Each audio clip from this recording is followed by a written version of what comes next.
Hi, welcome to Tammy's Top Shelf. My name is Trisha White, and I'm so excited to be back with you today to tell you about some great books that we have at the library. So, March is one of my favorite months of the year. The first reason being that it's March Madness, and I love to watch basketball, and I love a good competition.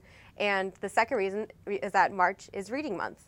And so my favorite thing to do in March is to combine the two to create this awesome program we have at the library called Library March Madness. And since we're in the middle of that right now, I decided that to give you guys a taste of some of the books that are in the running for the best young adult book this year.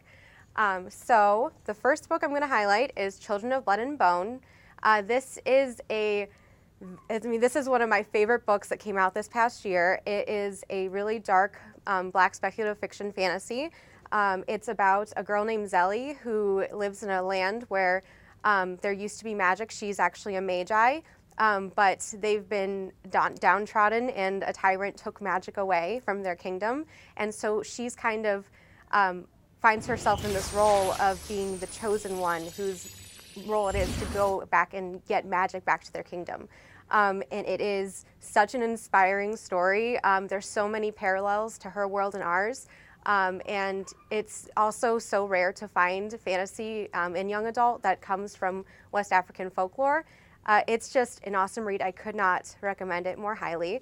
And since this world, the world that she lives in, Orisha, reminds me of Wakanda, the movie I have for you guys today is Black Panther, which I know a lot of people know about, so I won't dwell on it that much, but it's awesome. If you like Black Panther, you're going to love Children of Blood and Bone.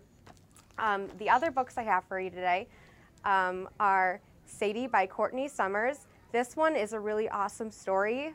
It's written in two different narrative styles, the first part being just a regular story narrative, the second part being a podcast about her journey.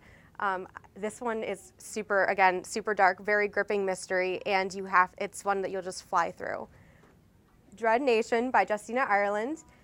This is an alternate history of the Civil War, where instead of the North winning the Battle of Gettysburg, the war actually stops because the soldiers that fall, become zombies, and they have to fight the zombies instead of each other. So if you like historical fiction, or even if you don't, it's just such an unexpected story that, again, I could not recommend more highly enough. And then the last book I have here is an oldie but a goodie, but just in a new way, repackaged in a new way. Speak by Lori Halse Anderson, which is kind of one of the classic YA novels, but has just been re-released as a graphic novel. And the artwork in it is so beautiful, and it depicts the story so well that it just really, really works and brings a whole new level to the story to the reader. So if any of these books look interesting to you, please stop by the library, pick them up in our young adult section. Once again, I'm your host, Trisha, and thank you for stopping by Tammy's Top Shelf today. We'll see you next time. For more recommendations, visit shpl.net.